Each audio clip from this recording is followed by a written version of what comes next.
भक्तजनों, माताओं, बहनों, सादर जय श्री कृष्ण। हमारे YouTube चैनल में आप सभी का बहुत बहुत स्वागत है। मैं हूं आपके साथ आचार्य धर्मेंद्र शास्त्री। सबसे पहले आपको और आपके पूरे परिवार को सावन सोमवार की बहुत बहुत शुभकामनाएं और बधाइयां। भगवान भोलेनाथ तथा माता पार्वती जी का भरपूर आशीर्वाद आप सभी के जीवन पर निरंतर बना रहे। आप सभी सुखी रहें, स्वस्थ रहें, व्यस्त रहें और मस्त रहें, निरंतर उन्नति तथा प्रगति को प्राप्त करते रहें। आज हम आपको बताने जा रहे हैं कि इस बार श्रावण का तीसरा सोमवार यानी 24 जुलाई 2023 के दिन आपको व्रत कैसे करना है, व्रत की विधि क्या रहेगी, इस व्रत का महत्व क्या होता है तथा सावन सोमवार व्रत के नियम क्या रहेंगे।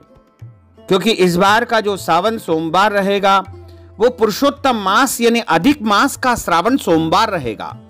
ऐसे में कुछ नियमों में थोड़ा बहुत परिवर्तन आपको करना पड़ेगा, क्योंकि पुरुषोत्तम मास, अधिक मास, मल मास में जो सावन सोमवार का व्रत किया जाता है उसका कुछ अलग नियम होता है। इसलिए आप सभी से अनुरोध है कि इस वीडियो को अंत तक देखें और देखने के बाद इसको शेयर जरूर करें, क्योंकि यह बहुत महत्वपूर्ण जानकारी है जो हम आप सभी के लिए आज प्रदान करने जा रहे हैं। 24 जुलाई 2023 को सावन का तीसरा सोमवार है। श्रावण का महीना भगवान भोलेनाथ तथा माता पार्वती जी का परम प्रिय महीना माना जाता है और श्रावण माह में बाबा भोलेनाथ माता पार्वती जी के साथ में पृथ्वी पर अपनी ससुराल में आते हैं और ऐसे शुभ समय में वो बड़े ही प्रसन्न भाव में रहते हैं, प्रसन्न मुद्रा में रहते हैं। भगवान शिव जी का वास पृथ्वी पर इस दौरान माना जाता है। इसीलिए इस माह में जो भी व्रत किए जाए, जप किए जाए, तप किए जाए, साधना की जाए, आराधना की जाए, वो जल्द ही फलीभूत होती है और भोले बाबा भक्तों को मनचाहा फल प्रदान करते हैं। तो आप अपने जीवन की सभी मनोकामनाओं को पूर्ण करना चाहते हैं तो आपको सावन सोमवार के व्रत जरूर करना चाहिए। इस बार 24 जुलाई 2023 को अधिक मास का श्रावण सोमवार है और अधिक मास का श्रावण सोमवार होने से आप प्रत्येक सोमवार की तरह ही इस सोमवार का व्रत रखेंगे। आपको सुबह ब्रह्म मुहूर्त में जल्दी उठना है, उठ करके स्नान करना है और स्नान करने के बाद में शुद्ध एवं पवित्र वस्त्र आप धारण करें। ध्यान रखें, सावन सोमवार का जो व्रत करता है उसको काले कपड़े नहीं पहनना चाहिए और अन्य जो भी शुभ रंग के वस्त्र है वो आप पहन सकते हैं। मस्तक पर चंदन का, भस्म का या रोली का तिलक लगाए और उसके बाद सूर्य भगवान को जल अर्पित करें तथा भगवान शिव जी के सामने एक दीप प्रज्वलित करें। व्रत करने वाले को दिन में एक बार भोजन करने का विधान है। वैसे तो नक्त भोजन शाम को सूर्यास्त के बाद माना जाता है। व्रत का संकल्प प्रातःकालीन वेला में लेना चाहिए। हाथ में जल ले और जल लेकर के आप 3 बार ओम विष्णवे नमः, ओम विष्णवे नमः, ओम विष्णवे नमः इस प्रकार आपको बोलना चाहिए और फिर आप हिंदी में ही संकल्प ले। जैसा हम आपको बता रहे हैं उसी प्रकार आपको बोलते जाना है। आप बोलिएगा कि हे भोलेनाथ, हे माता पार्वती जी, आज हम श्रावण के तीसरे सोमवार का व्रत रखेंगे। हमारा नाम ये है, हमारा गोत्र ये है। और आप अपनी जो भी मनोकामना है, जो भी इच्छा है उसका उच्चारण कर लीजिएगा और उसके बाद आप कहिएगा कि हे भोलेनाथ, हे माता पार्वती जी, आप हमें पूरी शक्ति तथा सामर्थ्य प्रदान करें कि पूरे विधि विधान और नियम का पालन करते हुए आज श्रावण के तीसरे सोमवार का व्रत हम कर सकें। इस प्रकार संकल्प आपको भगवान के सामने समर्पित कर देना है। सुबह से ही आपका व्रत आरंभ हो जाएगा। ध्यान दीजिए, इस दिन आपको दाढ़ी कटिंग नहीं करवाना है, शेविंग नहीं करवाना है। शरीर के अंग के कोई भी बाल काटना अथवा कटवाना सावन सोमवार के व्रत में वर्जित माना जाता है। इस दिन नाखून भी नहीं काटना चाहिए और इस दिन झूठ नहीं बोलना चाहिए, क्रोध नहीं करना चाहिए, वाद विवाद, लड़ाई झगड़ा आपको बिल्कुल नहीं करना चाहिए। किसी भी प्राणी का दिल नहीं दुखाना चाहिए। घर आए हुए याचक, भिखारी अथवा जरूरतमंद व्यक्ति को खाली हाथ नहीं लौटाना चाहिए। न जाने बाबा किस वेश में आ जाए। अब आप इस दिन पूरे पवित्रता के साथ में व्यतीत करें। लेकिन सबसे महत्वपूर्ण बात यह है कि ये जो श्रावण सोमवार है वो अधिक मास का श्रावण सोमवार है, पुरुषोत्तम मास का श्रावण सोमवार है, मल मास का श्रावण सोमवार है। तो ये श्रावण सोमवार अधिक पुण्य देने वाला होगा। इसका पुण्य आपको अन्य सोमवारों की अपेक्षा अधिक मिलेगा, क्योंकि इस दिन भोले बाबा के साथ साथ आपको भगवान पुराण पुरुषोत्तम नारायण का भी आशीर्वाद प्राप्त होगा। लेकिन अधिक मास में, पुरुषोत्तम मास में किसी भी प्रकार का व्रत का कोई उद्यापन नहीं किया जा सकता है। लेकिन यदि आप पहली बार व्रत आरंभ कर रहे हैं तो आप इस दौरान कर सकते हैं, यानी इस सोमवार से भी आप पहला व्रत शुरू कर सकते हैं। इसका भी कोई दोष नहीं है, किसी भी प्रकार का कोई भ्रम नहीं है। लेकिन इस सोमवार के दिन आपको किसी भी प्रकार का कोई व्रत का उद्यापन नहीं करना है।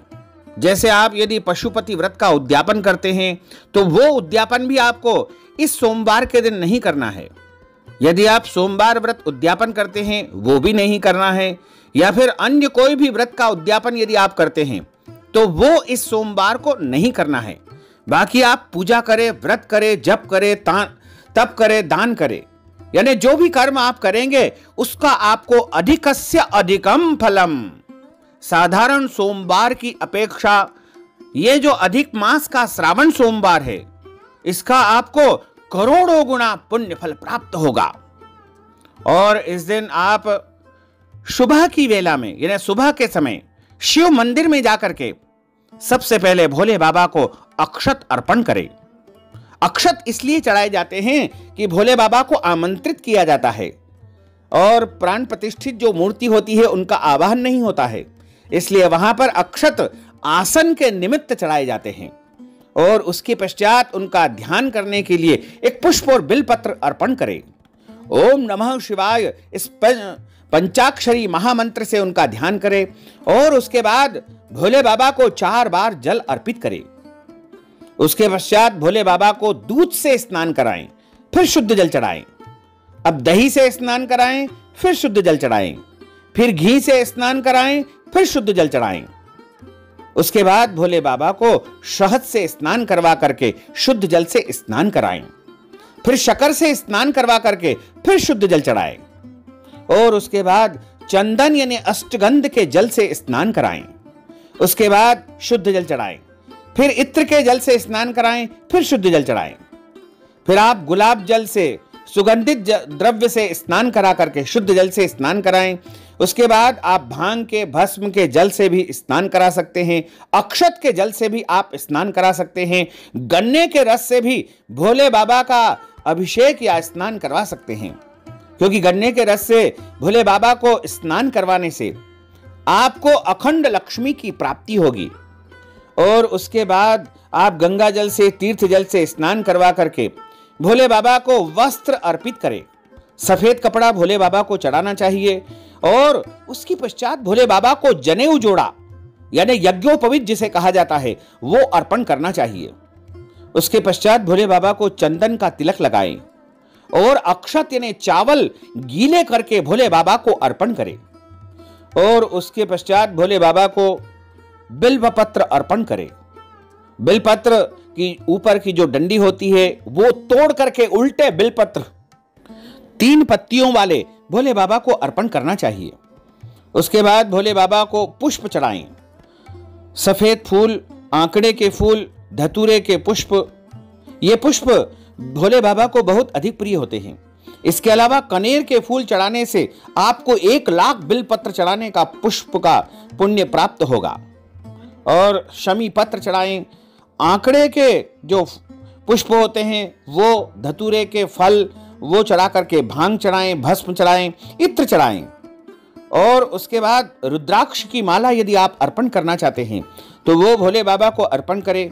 उसके बाद भोलेनाथ को आप धूप और दीप दिखाएं और इसी क्रम में आप माता पार्वती जी के निमित्त जलाधारी के ऊपर हल्दी, मेहंदी, कुमकुम और सिंदूर और सौभाग्य की वस्तुएं, चूड़ी, बिछिया, पायल इत्यादि वस्तुएं अर्पण करें। धूप दीप दिखाने के बाद भोले बाबा को भोग लगाएं, नैवेद्यम समर्पित करें और उसके बाद भोले बाबा की जो सोमवार की कथा है उसको सुनना चाहिए। कथा हमेशा किसी ब्राह्मण के मुख से ही सुनना चाहिए, क्योंकि ब्रह्म वाक्य जनार्दन। और कथा सुनने के बाद ब्राह्मण देवता को यथाशक्ति दक्षिणा अवश्य प्रदान करे और उसके पश्चात भोले बाबा की आरती उतारे और आरती उतारने के बाद में क्षमा प्रार्थना करे और अपने आसन के नीचे थोड़ा सा जल डाल करके अपने दोनों नेत्रों और तिलक स्थान पर लगाएं। क्योंकि जब हम आसन के नीचे जल डाल करके तिलक स्थान पर या नेत्रों से नहीं लगाते हैं तो हमारा जितना भी पुण्य होता है वो इंद्रदेव चोरी करके ले जाते हैं। इसलिए इस बात का आपको विशेष ध्यान रखना चाहिए। जब भी आप अपने घर में कोई भी पूजा पाठ करें, जप करें, तप करें, तो अपने आसन के नीचे थोड़ा सा जल डाल करके अपनी दोनों आंखों से और तिलक स्थान पर जरूर लगाना चाहिए। पूजन अर्चन संपन्न होने के बाद 3 प्रहर जब व्यतीत हो जाए, यानी दोपहर के 3 बजे तक लगभग 3 प्रहर व्यतीत हो जाते हैं। 3 प्रहर व्यतीत हो जाने के बाद आप भगवान को भोग लगा करके भोजन ग्रहण कर सकते हैं। यानी जो सावन सोमवार या सोमवार का व्रत होता है उसमें 3 प्रहर तक व्रत रखने का विधान है। उसके बाद आप एक समय भोजन कर सकते हैं और यदि आप चाहें तो फलाहार करके भी इस व्रत का पालन करें और अगले दिन यानी 25 जुलाई मंगलवार के दिन सुबह सूर्योदय से लेकर के 2 घंटे की अवधि में आप व्रत का पारणा कर सकते हैं। और जो भोजन आप करेंगे उसमें लहसुन, प्याज, मांस, मदिरा का उपयोग बिल्कुल न करें। कटहल की सब्जी, मसूर की दाल भी उसमें नहीं खाना चाहिए। बैंगन की सब्जी और कच्चे दूध का भी उपयोग आपको नहीं करना चाहिए।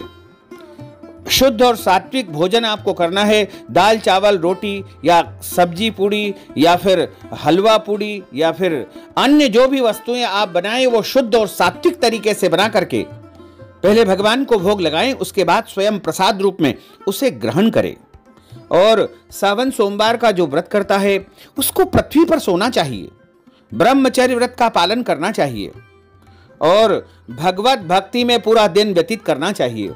अधिक से अधिक भगवान के नाम का उच्चारण करें, प्रभु के नाम का संकीर्तन करें और इस विधि से यदि आप व्रत करेंगे तो निश्चित तौर से आपको सावन सोमवार व्रत का पूरा पूरा पुण्य फल प्राप्त हो सकेगा। तो भक्तजनों, माताओं, बहनों, यदि आप हमारे माध्यम से इस श्रावण सोमवार के दिन अधिक से अधिक पुण्य प्राप्त करने के निमित्त शिवार्चन करवाना चाहते हैं, रुद्राभिषेक करवाना चाहते हैं, महामृत्युंजय मंत्र का जाप करवाना चाहते हैं या शिव पूजा से संबंधित कोई भी पूजा पाठ अनुष्ठान या रुद्राभिषेक करवाना चाहते हैं तो इस हेतु अपना नाम और गोत्र हमें व्हाट्सएप के माध्यम से भेजें और नगद राशि हमारे गूगल पे, फोन पे या पेटीएम नंबर के माध्यम से भेज करके सावन के 3रे सोमवार का अधिक मास का संपूर्ण पुण्य आप प्राप्त कर सकते हैं। साथ ही आप सभी से अनुरोध है कि इस ज्ञानवर्धक वीडियो को अधिक से अधिक लोगों को शेयर करिएगा, लाइक करिएगा, कमेंट करिएगा और यदि अभी तक आपने सब्सक्राइब नहीं किया है तो अभी और इसी समय सब्सक्राइब अवश्य कर लीजिए। आपको और आपके पूरे परिवार को सादर जय श्री कृष्ण, सादर धन्यवाद।